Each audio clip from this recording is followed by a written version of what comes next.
Lajme, aktualitet, argëtim, horoskop, telenovela, showbiz, të gjitha në Metropol.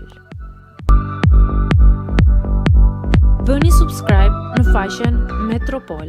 Edhe pse janë ndarë, përsëri do të punojnë bashk. Sara dhe Ledioni më profesional se ç'duhet. Trashëgimtarja e topit Lori Hoxha është shfaqur për herë të parë publikisht krah bashkëshortit të saj Vis Bajraktari pas ceremonisë së tyre të martesës.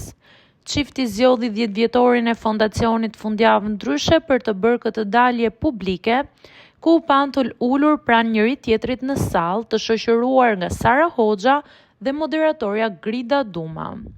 Megjithatë, përveç çiftit të ri, vëmendjen e ka rrëmbyer një tjetër detaj që ka ngjallur kuriozitet. Sara Hoxha është parë e vetë me krah motrës së saj, pa praninë e partnerit të saj Ledion Liço. Kjo mungesë e Ledionit në një event ku familja ishte pothuajse e plot ka ngritur edhe më shumë pikpyetjet për ndarjen e tyre, e cila është diskutuar shumë ditët e fundit. Burime pranë çiftit bëjnë me dije që edhe pse ata janë të ndarë, përsëri do të punojnë së bashku këtë edicion në Big.